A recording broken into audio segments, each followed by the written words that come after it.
You have allowed this Dark Lord to twist your mind until now you have become the very thing you swore to destroy. Today we're going to take a look at the new Fear of the Dark origin, an origin which I can now say has definitely been inspired by the Dark Forest theory. We're going to look at a lot of the dynamic events that can fire with this origin, as well as how you can secretly become a fanatic purifier at almost no additional cost to yourself. We also have a few more revealed details about the new cloaking technology, as well as shocking evidence that hive-minded primitives will now be coming with Stellaris First Contact. Yes, you heard me right, we're going to be getting hive-mind primitive empires. And if that wasn't all, we also get to look at one of the new insights and another new Archeo technology that is rather spicy. Once again, all of this information has come from the Stellaris devs that did a live stream a little earlier today. I've gone through that 2-hour-long live stream, cropped out the most important parts, and brought them to you so that you don't have to do all of that hard work. But without any further ado, let's dive in by reminding ourselves what this new Dark Forest inspired origin, Fear of the Dark, actually does. We are going to start with 1/3 of our population refusing to explore space entirely and living on a separate planet in our starting system. This separatist planet will provide unique events and benefits as the game goes on. We'll also get an increase to our anomaly discovery chance of 10% and an increase to anomaly research speed of 20%. However, due to our population being utterly split at an ideological level, we have a reduced number of leaders available, our leader pool size is at -1, and some of our greatest minds have gone to live on that other planet as well, so our research alternatives is down by 1 too. These starting negatives are really quite unpleasant. This is that second planet. You can see the way they've implemented it is by making it a pre-FTL planet nestled inside of your empire. And why is that? Well, the people living here, this segment of your population, want absolutely nothing to do with the rest of the universe. They are convinced it is a dangerous Dark Forest environment out there, and to go poking your head above the proverbial parapet will bring utter ruin and destruction upon all of your people. And maybe they might just be right. The main way you'll be interacting with this splinter element of your society is through events. Now, these events, like the one you see on your screen right now, are in probably 2 categories, as far as I can tell at least. There may be a third that I don't know about, but basically, it seems to be some of these events will fire periodically based on how much time has passed, and others will fire depending on what has happened in the galaxy around you. This event, Inner System Insight, seems to fire roughly every 10 years, first going off in the first few years of the game. What it does is basically give you the option of choosing to slow down your survey speed, and in return for that, getting a technology most of the way researched. Alternatively, you can send in some spies, which costs influence, and get the technology only fractionally researched. And the final option down at the bottom is to basically do nothing at all, not take them up on their offer, but also not mess with any spying. I don't know if actually sending spies in can have a negative effect. It seems so far it only costs you influence, though possibly there is some tracker in the background keeping track of how many times you've done this, and that might cause relations between you and the splinter society in your capital system to break down.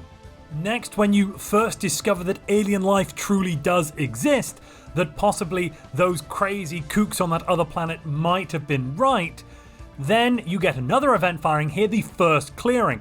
I think referring to the proverbial clearing in this Dark Forest metaphor, where we've come face to face with another hunter. Either we can listen to the people on our neighbouring planet who are screaming bloody murder, that will reduce our stability, or we can also attempt to ignore them and block their signals. There are no direct effects that I can tell for ignoring them, although I believe it might change the way the story works overall, as the devs have specified there are multiple different outcomes for your civilization as you go down these paths and have these dynamic event chains spring up. Then when you discover proper, actual, intelligent alien life, not just alien life on another planet, you can get Stalker sighted. What's happening here is that there are some funky things going on in your capital system. Some old FTL drives have gone missing, and the neighbours are far too quiet. The reason that they've gone terribly quiet is revealed rather quickly. It turns out they've been messing around with cloaking technology and have deployed a fleet of cloaked ships to defend your joint capital system. This is not something to necessarily worry about, and it may actually become beneficial later on. Don't expect this one small fleet to be able to put up much of a fight against a determined opponent, but it's nice to have extra defenses in the system. You see, this Splinter faction are completely convinced the galaxy is a dark forest, and the only solution to that is to hide from all of the other proverbial hunters out there. For that reason, they become very, very obsessed with cloaking technology, and they get special traits, as we'll see in a moment, that benefit cloaking technology specifically. When we actually make contact with that intelligent life that we found, then, oh no, the neighbours start getting a bit rowdy. They send a fleet of ships off with only one purpose: to completely destroy one of your newfound neighbours' star bases. You can either choose to stop the Splinter faction of your empire and stop these oncoming ships, or you can take advantage of the situation, either by letting the ships fly through and then reprimanding the degenerates for doing such a deviously dastardly act. How could they destroy that starbase, neatly allowing you to take the system? But yes, that's one of the options, or alternatively, you can choose to let the hate flow through you. The starbase will be destroyed. Your Splinter faction will give you a small fleet of 5 corvettes in that system, and then you will enter a total war with these new intelligent life forms that you have just discovered. Yes, this is only one step down the path to becoming a genocidal monster. When you do go to war with an alien empire of alien intelligences, you'll find your splintered society becomes ever so slightly less splintered. Your erstwhile neighbours in your capital system would love to render their assistance. You can choose if they assist you in your shipyards, giving you an increase to shipbuilding speed, or you can place some xenophobic isolationists amongst your military crews that will give you extra sublight speed and then a juicy bonus to ship fire rate and evasion for absolutely nothing. But these bonuses pale in comparison to what we will achieve if we truly give in and allow our darkest tendencies to run rampant. This civilization hosts 2 wolves, and they are fighting. The wolf that wins will be the one that you feed. And then the final 2 options here give you some intel, which is alright, but definitely not as good as that fire rate, evasion and sublight speed buff, or a small amount of unity based on your monthly production. Given you're in the middle of a war, I would expect choosing the war-related bonuses to be the most useful. And if you're enjoying this video, please perform a surgical first strike against that like button. As time goes on, relations between these 2 splintering factions can sometimes improve. Here we have a transfer request from one of the scientists on the neighbouring colony. Slap and Konkar would like to come and join our leader pool. If we say yes and let them join, they're going to bring with them a special trait. The Cunning trait is apparently unique to Fear of the Dark origin and this Splinter faction on our neighbouring world. It grants 5% research speed on a scientist and increases the chance to discover cloaking technology insights related to physics. I believe this means cloaking technologies generally, though I think it could also have something to do with pre-FTL civilizations. The reason I say that is of course because this Splinter faction is classified as a primitive civilization, an early space age civilization in fact. We also see that their admiral on the Cloaked Fleet possesses a similar trait, though the devs have not hovered over it, so we don't quite know what the Wolfpack trait there will do. And to back up the idea that this cunning trait will increase the chance of getting a special insight from our neighbours, here we have inner system insight triggering whilst we have that cunning scientist in our empire. I think it was equipped on physics at the time. And now we have the option of getting basic cloaking field technology. Given this is an expensive technology, getting it at 90% so early in the game is probably almost certainly, I should say, worth 8 years of minus 100% first contact discovery speed. The devs also spent a brief frame or two hovered over the new basic cloaking field technology, so we have been able to see what the tooltips say. Thank you very much for that, Iggy, and yes, I was indeed watching. So basic cloaking technology unlocks two things. First off, it unlocks a component, basic cloaking field generator. This says a modified particle field allows our vessels to effectively hide in open space. However, this comes at the cost of destabilizing other forms of energy shielding which would otherwise protect the ship. I think we can take this to mean that whilst you are cloaked, at least with the basic cloaking field generator, perhaps with more advanced versions we won't have this happening, but whilst cloaked, our shields will simply not work. I don't yet know if that means that we have to risk being shot at while cloaked, or if something like that might happen, or if it actually won't be too much of a problem for our ship. I assume it will be a problem, otherwise they wouldn't highlight that in the tooltip. And I must say, I really enjoy how very similar this is to Star Trek. From previous comments and insights, it seems that our ships will not be able to fire while cloaked, and now it seems they also won't be able to maintain a shield while cloaked.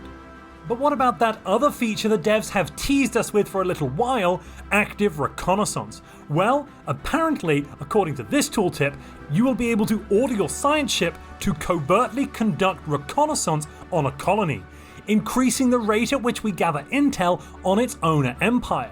So this should mean, I believe, we'll be able to cloak our science ship, send it into a neighbouring empire, and that way our rate of intel gathering will go faster and faster. So this is a way of boosting the speed at which we can gain intel over a neighbouring empire that we are either afraid of and suspect have some military presence that may be dangerous to us, or that we want to check out and see if they are a soft enough target to kill. We do have yet to see what kind of a bonus this rate will be to the intel. If it is only 10% like the science bonus for assisting research, that won't be fantastic. Though if it's boosted by leader level, you might be getting somewhere with 20% bonus at level 5. Maybe we get 3 science ships, we can stack that up to 60% bonus, which would be pretty wild if that is the case. Quite a bit later into the game, your ideologically separated cousins will come to you and ask you to confirm their findings. You see, one of the planets in your starting system actually starts as a cracked world, and your cousins believe that this planet did not crack by accident, it was the work of some foreign and malign intelligence. They ask you to confirm their findings, which you can then do, furthering this chain. And what you find is absolutely shocking. Not only were they correct, but there is a danger, a threat to your very existence. There are hunters out in the Dark Forest. Using the information you gain, you are able to triangulate the point of origin of a particle, a projectile, that hit this planet sometime in the distant past. Using that, you then get to go gallivanting off to the Hunter's system. But what you find on arrival in the Hunter's system is not quite what you had expected. Instead of finding a malign and intelligent civilization hell-bent on your destruction, you find a mainly empty, and I should say bizarrely empty system. The asteroid belt has been stripped, and it's pretty darn eerie. However, there is one habitable planet with some aliens living on it who are now primitives relative to you. They have done their best to remain hidden from the universe, preventing all radio signals and even limiting the use of artificial lights. They are trying to hide from the Dark Forest. It becomes very, very clear that this was once a civilization that spanned the length and breadth of this solar system and now has been reduced to eking out a meager living amongst rocks. However, in the past, they had taken a stance, a point of view, very similar to the xenophobic isolationist on your neighbouring planet in your starting system. They believe the galaxy is a dark forest. However, instead of deciding that the best course of action is to hide, they decided that they should become hunters. They strip mined the asteroid belts and turned them into tungsten-based projectiles, flinging them out at any possible signs of extraterrestrial life in the hope of snuffing it out. They had actually intended to completely destroy your civilization, meaning you, your parents, your grandparents, if they'd had their way, would never have existed. Faced with this knowledge and in an unassailable position of power over the now primitive civilization, you are left with a choice. Either you protect the rest of the galaxy from these probably weakened peoples that might not mean any harm anymore, but could do something and have definitely done bad things in the past, or you can show them compassion. If you treat them with an iron rod and decide to expunge them from the universe, it will heal the wounds in your own civilization. Your neighbouring planet will become much friendlier to you, and you will get a modifier that completely eliminates the previous negatives from this origin, +1 research alternatives and +1 leader pool size. Or you can choose, as I mentioned, to give compassion a chance, and that doesn't give you any specific bonuses, but yes, hopefully they can learn from us that not all alien life is out to kill them. Sure, I'm sure that will work. Go for it. Assuming that you choose what is arguably the reasonable and logical option, though definitely not the nice option and definitely a path down the dark side, you then get to choose, after you've wiped them out completely, whether you want to fully embrace the dark. If you do, not only will you wipe out this hunter, but all future potential threats to your life, your civilization, and everything you hold dear. You can attempt to silence them all, and that will mean all of your ethics are removed. Instead, you will gain fanatic xenophobe, you will gain the militarist ethic, you will then gain the fanatic purifier civic, but this isn't the normal fanatic purifier civic. Oh no, there is an important difference to it. I'll get to that in a moment though. You'll also gain some unity, and every single fleet that once belonged to the neighbouring planet in your starting system will fall under your control as your system is now united. Your people stand together once more against the horrors of the Dark Forest. Even at this late stage, don't worry though, you can always choose not to fall to the dark side and choose not to be the aggressors on the rest of the universe. Then you don't get the fun options of becoming a fanatic purifier, but hey ho, anyone can do whatever they like, I suppose. Now, I have been told by one of the devs that this tooltip is slightly incorrect. It is missing some additional information.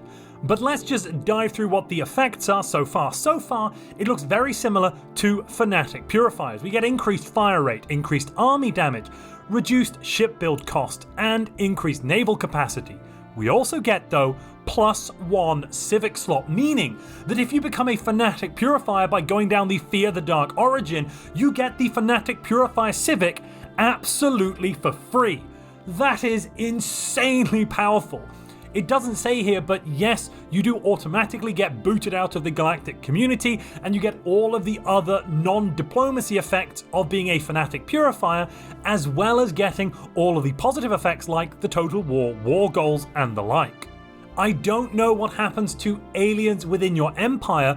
I don't know whether or not they will instantly become purged, or whether your empire will be able to live with them and continue to coexist with certain alien subgroupings inside of it. I would assume probably not, and that could throw your economy into complete chaos. But if you're prepared for it and you know it's going to happen, then maybe it'll be alright. I'm really curious to see if anyone can pull this off in multiplayer. As far as I can tell, it takes a long time for this event to fire, so it's not until I think year 50 or year 70 that you're really going to get the option of going fully down the dark path and picking up Fanatic Purifier. I also like how this is definitely foreshadowed with previous events in this origin, where you can choose to go to a total war with the first neighboring empire you meet. Yeah, that is a fantastic little foreshadowing of what the possible future for your people could become if they continue to give in to fear. I also think from a narrative perspective, let's ignore meta for a moment, but narratively, I think this is absolutely fantastic. An origin where you start off trying to make your way in the galaxy, trying to ignore the one devil on your shoulder saying everything is scary and terrifying and out to kill you. But as events happen, because your point of view is tainted, you end up traveling further and further down an evil path. But ladies and gentlemen, that wasn't everything revealed in the stream. We also have, as I mentioned earlier, an artifact technology to look at, as well as hive mind pre-FTLs and an interesting event chain. So let's start with that artifact technology. The Ancient Refinery seems to be a tier 3 technology where you have a planet limit of 1 on this thing, and of course it requires a few minor artifacts to build. What is it going to do though on that planet? Well, it's going to grant you for only a single building slot, 1 translucer, 1 gas refiner and 1 chemist job, meaning you'll be producing rare crystals, exotic gases and volatile motes. But on top of that, all exotic gases, rare crystals and volatile motes produced from any job on the planet will get a whopping 25% boost. This is a very good technology for adding economic efficiency to your pops. If this is what we can expect from the other Archeo technologies out there, I am really excited. On to Hive Mind Primitive Empires. So the devs have mentioned, and I think Eladrin himself has mentioned, we are not getting any Hive Mind or Gestalt consciousness primitives that spawn in from the start of the game. That is not going to happen. We're not going to get any Machine Empire hives or any regular hives out there in the galaxy when the game starts. However, there are going to be event chains. For example, for machines, we can get a machine uprising on a primitive planet. There's about a 1 in 50 chance of that happening, I was told, and that could lead to a machine empire which spawns from this primitive state. The same is not true for hive minds though. Here we have a rather innocuous event that has caused a situation to begin. This can happen on a primitive world, and you will get to find out about it if you have an observation post. Now, what they found on this primitive world, what the primitives have found I should say, is a nodal consciousness.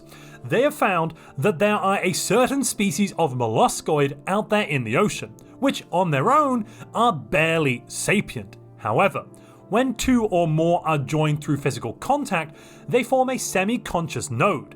Theoretically, these nodes should be capable of an exponential growth in cognitive power. Yes, they have found a route to an organic singularity, organic computing. You can choose to either watch and learn, aka doing nothing. You can attempt to prevent the singularity at a hefty cost of Unity and physics research, 25 apiece per month, or you can instead promote the singularity. That is even more expensive at 50 physics and 50 Unity every single month. As the situation progresses, some interesting things will happen down on the planet. First off, they will begin to master this organic computing technology, promoting pop growth, happiness, and increasing their food output. Everything sounds really great. It will also help you benefit by getting you closer to more technological insights. An example of one of these insights that we haven't seen yet is the alien topography technology. It will grant you half of an envoy, I assume maybe the left half, so that he's got something of a functioning heart if it's a human, and then it will also give you +1 maximum districts on all non-artificial planets. That is a massive benefit. That is, I would argue in a lot of ways, better than the Mastery of Nature Ascension perk, which lets you make a decision costing 2,000 energy, 100 influence, and taking a year to get +2 districts on each planet. This costs nothing except the technology and gives you a flat +1. having seen this, I believe there are some very tasty insight technologies that they have yet to show off for us. Jumping back into this situation that is definitely innocuous and nothing bad could ever happen, as the Primitives enjoy their new life and new economic success more and more, they pass over more and more responsibilities, specifically all bureaucratic decisions in the case of this event, over to that nascent organic computer. But wouldn't you know it, things don't always seem to go to plan. Just like that paperclip factory computer, the computer realizes there are inefficiencies in the system that can be removed. And for that reason, it begins a plan of austerity in the name of streamlining processes. Yes, I can't see anything going wrong with this whatsoever. Well, gosh darn it, wouldn't you know, it might have gone wrong. The Singularity dawned on Sidenope 2, and within hours of its ascension, the new hive mind had absorbed more than 90% of the planet's population. The few individuals who remain are then hunted down. We now stand witness to the birth of a singular consciousness. And there we have it, pre-FTL hive-minded pops. You can see this is a planet in the atomic age, and those are hive-mind pops on the planet. It is absolutely amazing, actually. I'm really glad that we are now able to have guessed out consciousness pre-FTLs out there in the galaxy. But this wasn't any old hive mind, oh no. This was a devouring swarm hive mind. Yes, you can see here it is a ravenous hive and has the diplomacy stance set to hunger. I believe that may have something to do with the fact that this hive mind, or this organic computer, was created with the sole purpose of streamlining and prioritizing food production, which in the end it has taken to the extreme, much like the paperclip factory, and now wants to turn the entire universe into one giant farm. Honestly, I can say I am personally disgusted by this. They didn't remain in the atomic age for long, however. This ravenous, devouring swarm then completed its first interplanetary flight. We get to see here one of the new events that come up when a primitive pre-FTL civilization gets something right and gets a spaceship off the surface of their world. The weather conditions were flawless, the nuclear thermal rocket was fully fueled, and the flight plan was optimized. This also gave us the opportunity to look at some of the new primitive ships. Yes, you heard me correctly, ladies and gentlemen, primitive ships. We have actually seen this primitive ship already in some of the promotional material for this new DLC. However, what we haven't seen is a tooltip for it. As you can see here, this is an early chemical spaceship, and it is, I believe, a construction ship of sorts. Look, I think that this means that primitives will be able to build small construction ships with no FTL capability and then use them to build mining stations and the like in their star system. This could also mean that we may get some generation ship style events firing off where ships like this appear in adjacent systems after having absolutely no way of getting there. I am very, very hopeful that we do get something like that, because that would really, really be awesome. If you've enjoyed this video and you'd like to know more about the new Stellaris First Contact DLC, specifically the new Payback Casus Belli that was shown off yesterday for one of the new Origins, click the video on screen now.